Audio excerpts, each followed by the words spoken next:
저희들은 지난 3년 동안 코로나라고 하는 그 이전에 전혀 경험해보지 못한 어떤 이 자연이 주는 그런 어떤 재앙을 겪었습니다.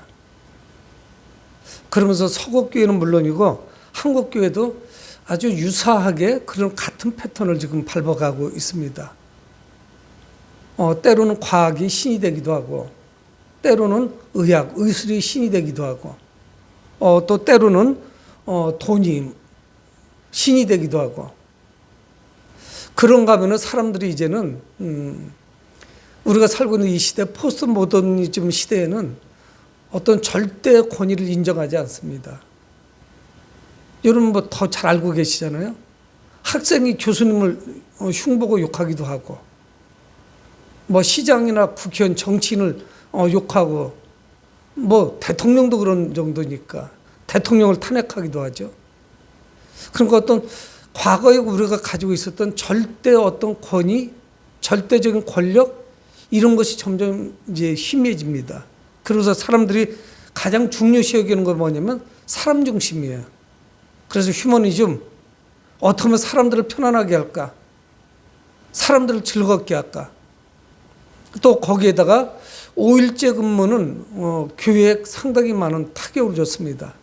성경은 분명히 6일 동안 일하고 하루 쉬라고 되는데 쉬는 날이 많으면 좋겠죠. 근데 이게 멀어지길 되면 예배를 안 드려요. 서양에는 또 이제 4일 근무가 시작이 됩니다. 이거 3일 정도인데 이게 너무 아깝잖아요. 이런 날을 주일 하루 때문에 3일 휴무인데 이거를 그날 때문에 기다려야 되고, 아니면 관광지에 가서 다시 돌아와야 되는 이런 일이 생기니까. 그러니까 모든 조건들이 사람 중심으로 가야 되고, 사람을 쉬게 해줘야 되고, 사람들이 인간다운 삶을 가야 된다고 하는데 오히려 더 비인간적인 삶으로 점점 가고 있습니다. 하지만 더 중요한 사실은 뭐냐면 우리 교회는 세상적인 기준으로 세워진 교회가 아닙니다. 세상적인 가치관, 세상적인 잣대를 교회에다가 들이밀을 수가 없어요. 초대교회부터 그렇게 됐습니다. 그래서 어떤 물량 공세를 편다든가, 든든한 자원, 많은 후원자들, 지식인들로 가득 채워진 교회, 그런 교회가 힘이 있겠죠. 그렇지 않아요. 우리는 이 사복음서를 보게 되고 사도행전 여기 2장쯤까지 오면서 예수운동으로 시작된 이 기독교가 신생교회죠. 이제 그 어머니 뱃속에서 나온 것 같은 아주 어린 교회가 어떻게 이것을 지탱하고 어떻게 나갈 수 있을 것인지 위기를 봅니다. 예수님께서 십자가에서 죽으시고 이 신생교회, 예수 그리스도를 믿는 그런 교회는 지구상에서 사라질 것 같아요. 아마 우리보다도 더 어렵죠. 풍전등화입니다. 그런데 예수운동은 예수 그리스도의 십자가 죽으심으로 끝난 것이 아니라 활발하게 아주 폭발적으로 성장합니다. 그래서 오늘 예수님은 부활하셨고, 또 예수님은 제자들과 함께 하셨고, 그리고 예수님은 사도행전 1장에 예수님은 제자들 보는 앞에서 승천하십니다. 그러면서 예수님은 제자들을 부탁하신 것이 무엇이었냐면 하나님께서 약속하신 것을 기다리라. 기도하면서 기다리라 말씀하죠. 그래서 이제 사도행전 2장으로 넘어와요. 그래서 제자들은 모여서 합심하여 하나님께 기도합니다. 그리고 하나님께서 우리에게 주시겠다고 하는 그 약속이 무엇인지 정확하게 그들은 이해하지 못했어요. 근데 10일째 되는 날, 이날은 바로 오순절인데 놀라운 역사가 나타납니다. 하늘로부터 바람 같은, 불의 효와 같은 그런 성령이 임하죠. 그리고 제자들이, 거기에 모인 사람들이 한 120명쯤, 물론 12제자 포함해서 그래요. 그러니까 초대교회 핵심 멤버들이, 이들이 교회예요. 그러니까 이 교회가 사라지느냐, 계속적으로 존속하느냐, 더 확장되느냐, 부흥하느냐, 그런 기로인데 10일째 되는 날 역사가 나타납니다. 그래서 거기가 뒤집어지는 거예요. 기적이 나타나요. 그리고 거기에 모인 사람들이 적어도 사도행전을 세워보면 15개 국가, 15개 나라 정도의 그 언어로 방언으로 기도하고 이야기하는 거예요. 그러니까 사람들이 뭐라고 말하냐면 그들을 조롱하면서 저들이 새술에 취했는가 보다 이렇게 이야기해요. 이들이 보니까 자기들이 술 마셨을 때하고 증세가 비슷한 거예요. 뭐라고 쌀라쌀라하면서 짓거리는데 하나도 못 알아듣겠는 거예요. 그래서 뭐라고 이야기하냐면 포도주를 담가가지고 이것이 잘 숙성이 돼서 첫 번째 술, 새술. 얼마나 달짝지근하겠어요. 한 잔 마시려고 했는데 계속 마셔서 새술에 취한 상태가 돼버린 거예요. 사람들의 눈에는 술에 취한 사람이에요. 저럴 수가 없어요. 그래서 이제는 베드로가 그 많은 회중들 앞에서 설교를 시작을 합니다. 그것이 13절 14절이에요. 베드로가 11사도와 함께 소리를 높여 이르되 설교하는 거예요. 그 첫 번째 교회 성도들이 새술에 취했다는 소리를 듣습니다. 뭔가 달라졌어요. 변화가 나타난 거예요. 그래서 그는 쭉 설교를 해요. 그러면서 그 안에서 구약 성경을 많이 인용을 합니다. 구약 성경을 인용하면서 어떤 이야기를 하냐면 예수 그리스도에 대해서 전해요. 성령의 역사, 성령의 임하심. 요엘 선지자가 예언한 말씀도 인용하고 예수 그리스도가 과연 누구신지, 십자가에서 죽으신 분은 과연 누군지 여기다 쭉 설교하죠. 나사렛 예수에 대해서 말씀합니다. 이 나사렛 예수는 우리를 위하여 십자가에 죽으시고 부활하셨고 승천하셔서 하나님의 오른편에 계시죠. 이분에 대해서 설교해요. 그래서 36절에 보면 오늘 본문이죠. 그런즉 이스라엘 온 집은 확실히 알지니 너희가 십자가에 못 박은 이 예수를, 지금까지 예수님에 대해서 설교를 한 거예요. 거기에 모인 회중들한테. 그리고 새술에 취했다고 하는 예루살렘 사람들에게. 이거 장황하게 이야기해야 되겠죠. 예수 그리스도를 당신들이 십자가에 못 박았습니다 하는 요지의 설교를 한 거예요. 그러면서 종지부를 찍습니다. 너희가 십자가에 못 박은 이 예수를 하나님이 주와 그리스도가 되게 하셨다. 결론을 말씀하는 거예요. 너희들이 십자가에 못 박은 그 예수를, 그게 언제입니까? 불과 50일 전이에요. 2달이 채 안 됐습니다. 그거 생생해요. 다 알고 있고 기억하고 있고. 이 오순절 날까지 채 2달이 안 됐으니까 생생한 기억 아니겠어요? 여러분, 유대인들은 죄가 없는 예수 그리스도를 십자가 못 박았습니다. 신명기에 보면은 나무에 달린 거를 저주받은 거예요. 여러분, 그래서 그 사람들은 목매서 자살한다든가 사람을 나무에 다는 걸 굉장히 수치스럽게 여겨요. 그래서 신명기 21장 2, 3절 하반절에 보면은 나무에 달린 자는 하나님께 저주를 받았음이니라. 예수님은 모든 우리가 받아야 될 그 저주를 가지고 나무에 달린 거예요. 사람이 나무에 달려서 죽었다는 것은 정말 수치스러운 거예요. 하나님의 저주가 임한 거예요. 예수는 하나님의 저주를 받고 죽었어요. 여러분, 그런데 하나님께서 그를 주와 그리스도가 되게 하셨다는 거예요. 주님이 되게 하셨다는 거예요. 여러분, 여기서 주라고 하는 것은 예수 그리스도를 하나님으로 고백하는 겁니다. 이분은 죄인으로 죽은 것이 아니고 사람으로 죽은 것도 아니고 그렇게 연약해 터진 그런 사람이 아닌 주님이라는 거예요. 여러분, 구약 성경에서 주는 하나님 외에는, 야훼 하나님 외에는 주라고 하지 않아요.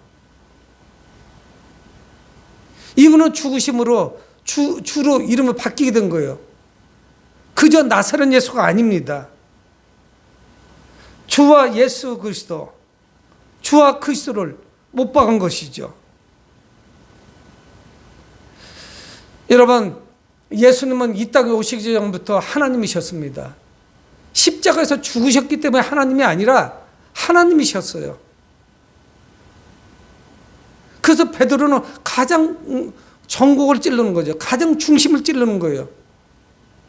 이들은 얼마나 어리석었는지 하나님의 아들을 십자가에 못 박은 겁니다. 근데 그 죽으시고 부활하신 예수 그리스도를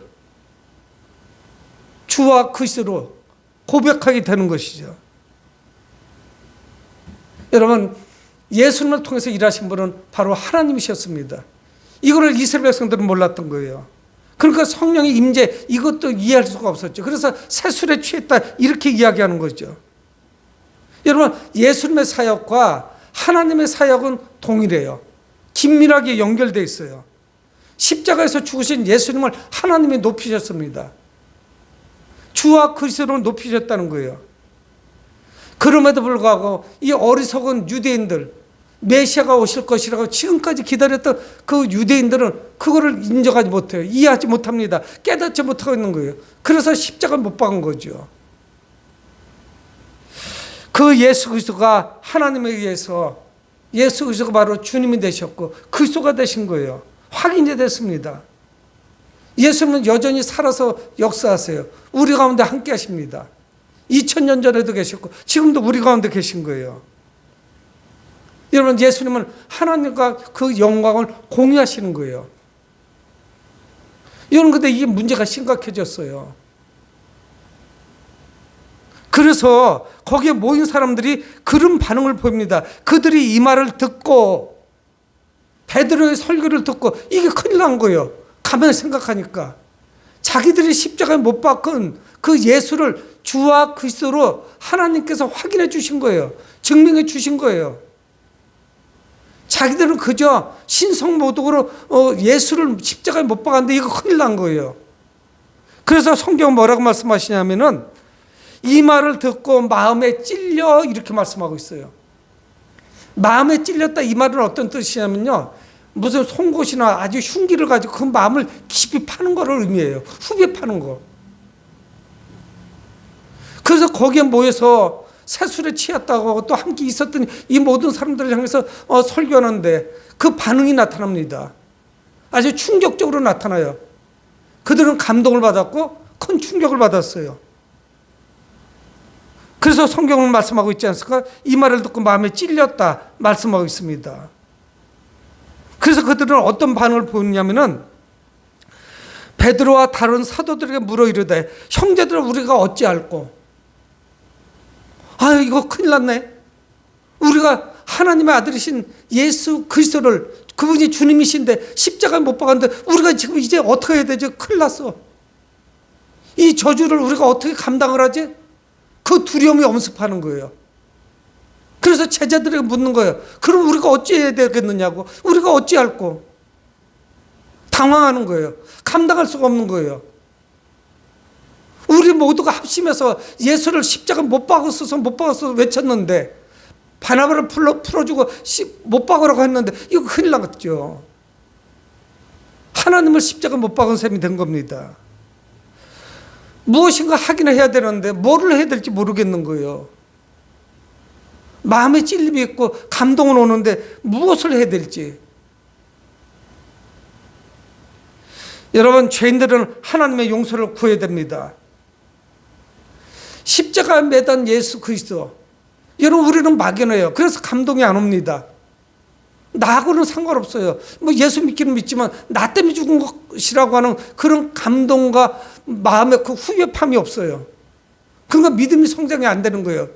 이게 없으니까 내 안에 예수 그리스도가 나를 위해서 죽으셨다는 확실한 흔들리지 않는 그 증거가 있으면요, 사람들이 흔들리지 않아요. 교회가 쇠퇴기다? 이거 이해할 수가 없는 거예요. 어떻게 교회가 쇠퇴기야? 이게 가능한 얘기예요? 그거 자체가 기적이에요. 내가 예수 그리스도가 나를 위해서 십자가 죽으셨다는 그런 믿음의 증거가 있다면 어떻게 내 신앙이 흔들릴 수가 있겠어요? 그건 불가능한 일이죠. 그냥 성경에 기록된 건 알겠는데 믿음으로 나한테 와 닿질 않는 거예요. 그래서 회개가 수반되지 않습니다. 세례를 받고 집사가 되고 권사가 되고 장로가 되고 혹 목사가 되었지만 믿음이 없을 수 있어요. 저는 그런 이야기도 많이 들어요. 목사님들한테, 목사님, 우리 목사들 중에도 장로들 중에도 믿음 없는 목사, 장로 참 많아요. 그 이야기예요. 그게 구원에 이르는 믿음이 없다는 이야기가 아니에요. 하나님의 말씀들을 잘 받아들이지 못한다는 거죠. 이게 심각한 거죠. 그들은 견딜 수가 없는 거예요. 그 고통스러움이. 하나님의 아들을 십자가에 못 박은 것을 감당할 수가 없는 거예요. 충격적인 설교를 들은 것입니다. 그래서 베드로는 그들에게 말씀하죠. 형제들아, 우리가 어찌할꼬? 38절 베드로가 이르되 너희가 회개하라 말씀하는 거예요. 회개하라. 죄를 깨달았으면 주님께 회개해야 되죠. 하나님 앞에 나와서 회개해야 되는 것입니다. 지금까지 살아왔던 그 삶의 방향성을 바꿔야 되는 거예요. 회개라고 하는 것은 무엇이냐? 되로 돌아온다는 의미를 가지고 있어요. 뒤돌아오는 거예요. 아담과 하와 이후의 사람들은 다 하나님을 등지고 떠나갔습니다. 지금도 교회를 떠나가는 사람들은 부지기수예요. 여러분, 내가 은혜를 체험하면 성도님들에게 목사님이 사정사정을 손으로 빌어가지고 이거 합시다, 이거를 좀 한번 해봅시다, 이러지 않거든요. 주님이 나의 생명이 주라는 걸 생각하면 목사님이 그거 굳이 설명하고 비 맞춰가지고 사정해가지고 같이 갈 이유가 뭐가 있겠어요.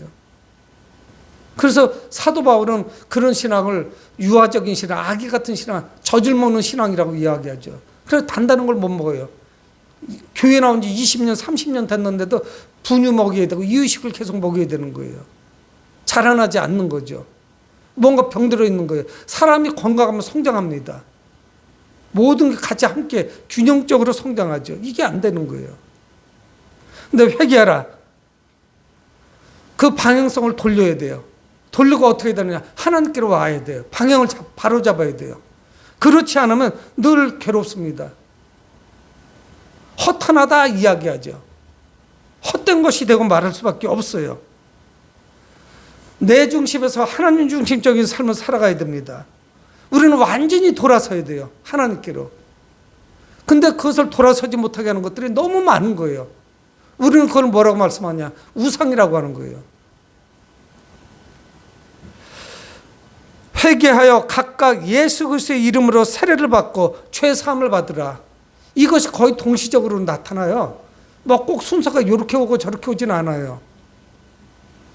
우리가 회개하고 주님께 돌아왔다는 것의 외적인 모습이 뭐냐면 그것이 바로 그리스도의 이름으로 세례를 받는 거죠. 여러분 그럴 수도 있잖아요. 남자 여자 만나서 그냥 동거해도 돼요. 혼인신고 안 하고 그래도 수틀리면 헤어질 수도 있어요. 그런데 혼인신고를 하고 자녀를 낳고 하는 그런 모든 이유가 법적으로 해야 돼서 그런 것도 있지만 그것뿐만은 아니죠.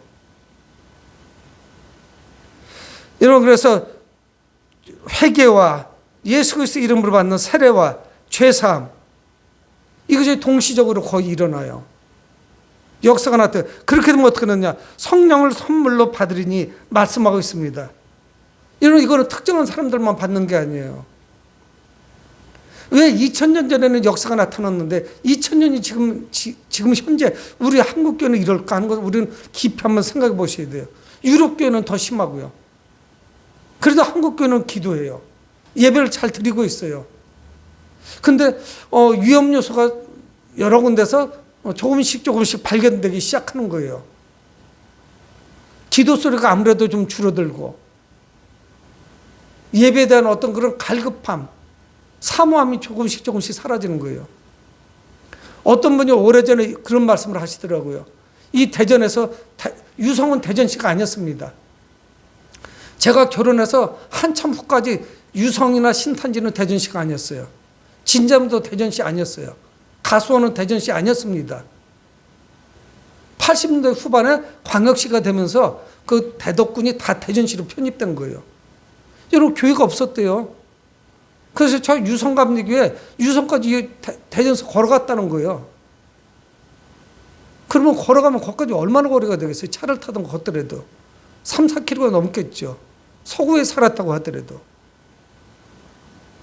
여러분, 그래서 오늘 베드로는 말씀하고 있습니다. 이 약속은 성령을 선물로 주는 약속, 회개가 있고 죄사함이 있고 예수 그리스도의 이름으로 세례를 받고 성령을 선물로 받는데 이 약속은 특정한 사람에게 주어진 것이 아닙니다.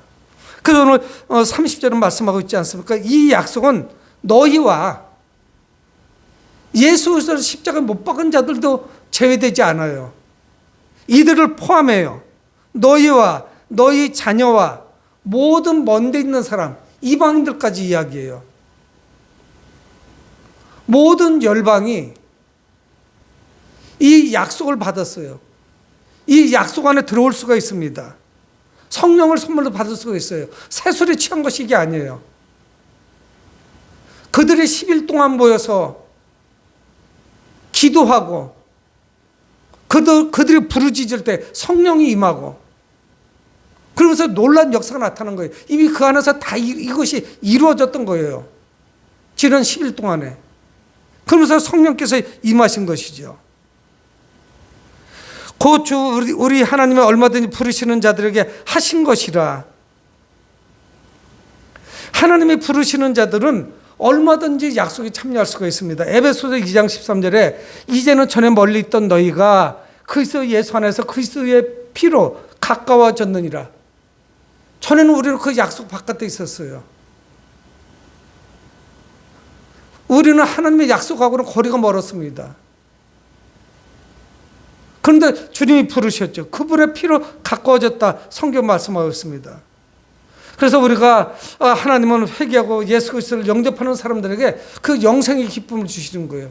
그 무엇하고도 바꿀 수가 없어요. 그래서 사도 바울은 그런 고백도 하지 않습니까?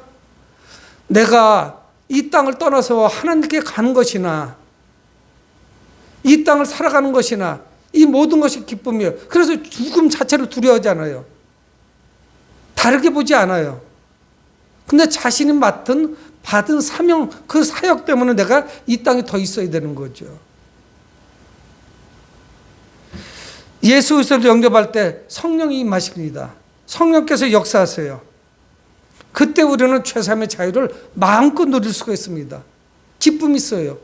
사실 저희들은 가진 게 별로 없어요. 여러분, 물질이 많아서 물질이 많고 적음 이거로 인해서 우리가 자유함이 있다고요? 그렇지 않습니다. 우리는 예수 그리스도 아래서 가진 것은 없지만 그분 안에서 부유함을 누리는 거예요. 물질이 풍성하기 때문에 자유함이 있는 것이 아닙니다. 그래서 부유한 것이 아니에요. 그러면서 오늘 베드로는 또 여러 말로 확증하며 권하여 이르렀다 이렇게 말씀하고 있습니다. 40절에. 그러니까 이 말씀 외에도 거기에 모인 회중들에게 청중들에게 더 많은 말씀을 했어요. 예수 그리스도에 대해서 설교했고 구약 성경의 그 메시아가 어떻게 예수 그리스도를 통해서 성취되었는지를 계속 말씀한 거예요. 이 말씀만 하고 끝난 것은 아니에요. 많은 말씀을 한 거예요. 근데 중요한 사실은 뭐냐? 확증하고 권했는데 권면의 핵심은 구원에 관한 것이었어요. 그래서 40절을 제가 다시 한번 읽어보겠습니다. 또 여러 말로 확증하며 권하여 이르되 너희가 이 패역한 세대에서 구원을 받으라 하니. 여러분, 예수 그리스도를 십자가에 못 박는 하나님께서 보내신 하나님의 아들 메시아를 십자가에 못 박는 그런 패역한 시대였어요. 그 시대가. 여러분, 우리가 살고 있는 시대는 어떤 줄 아십니까? 교회가 이루 말할 수 없는 세상으로부터 공격을 당해요. 물론 우리가 잘못한 것도 많이 있어요. 세상의 소금과 빛의 사명을 우리가 잘 감당하지 못했습니다. 그리고 수많은 사람들이 교회를 자꾸 떠나가요. 교회의 최종적인 비전, 그 구원을 잃어버린 거예요. 아마 처음부터 갖고 있지 않았던 듯 싶어요. 그래서 이 생명의 말씀 있는 이 좋은 교회를 우리를 영생으로 인도하는 주님을 떠나서 세상 향해 나가고 있는 이런 시대예요.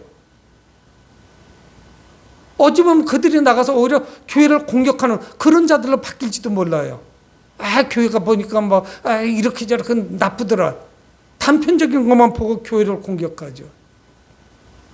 여러분, 우리가 살고 있는 이 시대가 얼마나 폐역합니까?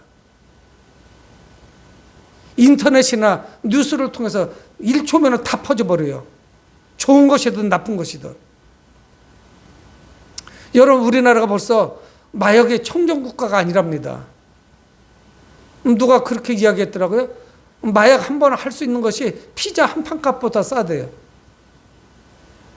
대중화되기 시작하는 거예요. 여러분, 우리나라가 점점 뭔가 잘못된 곳으로 가고 있습니다. 그래서 교회가 부르짖는데 듣지를 않아요. 사람들이 귀담아 듣지를 않습니다. 어떻게 될지 목사님들도 지금 당황스러워요. 이게 너무 빨리 변하니까. 여기에 동성애자, 성전환, 지금 세상 속에서 이루어지고 있는 이 가치관을 우리가 목회자들도 적응을 할 수가 없어요. 너무 빨리 바뀌니까. 그래서 그것이 신문물, 그것을 따라가지 못하면 낙후된 사람으로 생각을 해요. 그래서 교회는 아주 고리타분한 것, 뭐 이렇게 공격을 합니다. 인본주의예요. 자기가 성을 전환하겠다는 누가 방해해? 뭐 이런 식 아니겠어요? 남자 입장에서 나는 남자가 더 사랑스러워. 아니요. 저는 제 친구들, 중고등학교 친구들하고 그 의리가 남녀의 사랑보다 더 깊은 사랑일 수도 있다는 생각을 해요. 남자들끼리 사랑을 안 해도 그 의리가 있잖아요. 우애가 있고. 이런 세상은 지금 이상하게 가는 거예요. 그래서 여러 말로 많은 말을 더하면서 그들에게 권하고 확증했습니다. 이 패역한 세대에서 구원을 받으라. 여러분, 우리는 이 패역한 세대에서 구원받아야 돼요. 얼마나 험한지 몰라요. 뉴스 보기가 싫어요. 뭐 뉴스 저는 잘 안 보지만은. 여러분, 예수님께서 이 땅에 오신 목적이 인류의 구원입니다. 죄로 가득한 세상이 돌아서서 주님께 나와야만 구원을 받을 수 있어요. 계속 그 길로 가면 소돔과 고모라입니다. 노아의 홍수 때도 계속적으로 선포했잖아요. 심판이 있을 것을 이야기했어요. 120년 동안 이야기했어요. 그런데 아무도 귀담아 듣지 않아요. 소돔과 고모라의 롯의 그 사이들은 하나님의 말씀을 농담으로 들었더라. 성경의 농담이라고 말씀해요. 여러분, 우리가 세상에 나가서 이 패역한 세대로부터 구원을 받으라, 돌아서라 이야기도 아무도 자꾸 귀담아 들으려고 하지 않아요. 믿음의 사람들조차도 그렇습니다. 여러분, 우리는 돌아서야 돼요. 이 베드로의 설교를 듣고 엄청난 변화가 나타나요. 역사가 나타났어요. 성령께서 역사하시고 하나님이 역사하시고 그주께서 역사하신 것이지만은 41절에 보면은 그 말을 받은 사람들은 세례를 받음에, 이 이야기는 뭐예요? 베드로의 설교를 듣고 사람들이 자신의 죄를 깨닫고 돌아선 거예요. 그리고 세례를 받았어요. 그런 사람이 이날에 신도의 수가 3,000이나 더하더라. 성경 말씀하고 있어요. 여러분, 이것이 오해하시지 마세요. 하루아침에 이렇게 바뀐 건 아닐 거예요. 잠깐의 기간은 좀 있었을 거예요.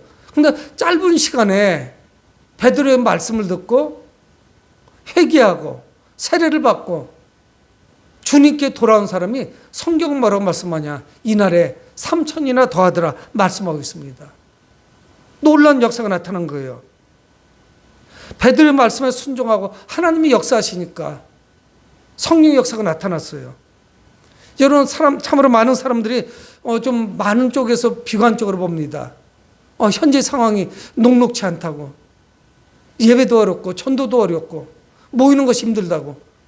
여러분, 코로나 때문에 그런 것이 아니에요. 이미 우리 가운데 그런 것들을 가지고 있었는데 거기에다가 기름을 부은 거죠. 이 코로나가. 여러분, 코로나 3년 때문에 우리 믿음이 다운됐다. 그거 이해할 수가 있어요. 왜 그렇게 돼야 돼요? 오순절날 이 제자들과 수많은 사람들은 성령의 능력을 체험했습니다. 경험했어요. 하나님께서는 제자들의 성령을 부어주시고 교회 확장을 이루셨습니다. 성령의 역사가 나타나고 교회 부흥과 회복이 나타났어요. 대표적인 두 가지 상황이 뭐였냐? 그 참으로 연약한 초대교회가 120명이 모이는 그 교회가 놀라운 역사가 나타난 거예요. 3,000명이 모이게 됐어요. 이거 놀라운 사실 아니겠어요? 어떻게 120명이 짧은 기간에 3,000명이 되겠어요? 전부 예수 그리스도의 반갑을 가지고 있는 그런 시대였었는데, 여러분, 이 모든 일이 성령께서 임하셨기 때문에 가능했던 일입니다. 우리는 성령을 사모해야 돼요. 예수 운동으로 시작된 예루살렘 교회는 정말 작은 공동체예요. 정말 힘이 없어요. 미약해요. 누가 밀기만 하면 쓰러질 만한 그런 교회예요. 탄압이 되면 아마 뿔뿔이 다 흩어질 거예요. 예수님은 승천하셨습니다. 제자들의 미래를 장담할 수가 없어요. 하지만 120명의 성도들이 하나님께서 약속하신 그 성령을 사모하며 기도했을 때 역사가 나타나죠. 기적이 일어난 거예요. 먼저 사도들이 회복됐습니다. 능력의 사도들이 됐어요. 다 굴기 전에 예수님을 3번이나 부인했던 베드로가 담대하게 말씀을 전하는 거예요. 예수가 바로 또 그리스도라고 전하는 거예요. 회개와 죄사함의 역사가 나타났습니다. 3,000명이 믿는 역사가 나타났어요. 교회는 폭발적으로 확장되었어요. 여러분, 한국교회가 물론 어렵습니다. 지금이 바로 2000년 전 예루살렘 교회에 임하셨던 성령의 임재가 강림이 우리에게 나타나야 돼요. 그거밖에는 길이 없어요. 뭐 교회 자원을 바꾸고 스피커를 바꾸고 앰프를 바꾸고 인테리어를 아주 멋지게 바꾸면 부흥될 것이라. 아니요. 예루살렘 교회는 교회도 아니었어요. 남의 집에서 지금 모인 거예요. 여기가 마가이 다락방이 아닌가 우리가 추측할 수 있을 정도예요. 여러분, 이 교회가 폭발적으로 확장되었고, 또 하나님의 일하심, 그리스도의 십자가의 구원, 성령의 역사, 우리는 바로 이것을 사모해야 되는 것입니다. 그때 선한 목적에 회복과 부흥의 놀라운 역사가 나타날 거예요. 성령을 사모하며 하나님을 사모하며 예수 그리스도를 사모하는 여러분들 되시길 주의 이름으로 축원을 드립니다. 고마우신 아버지 하나님, 주의 은혜를 감사합니다. 하나님,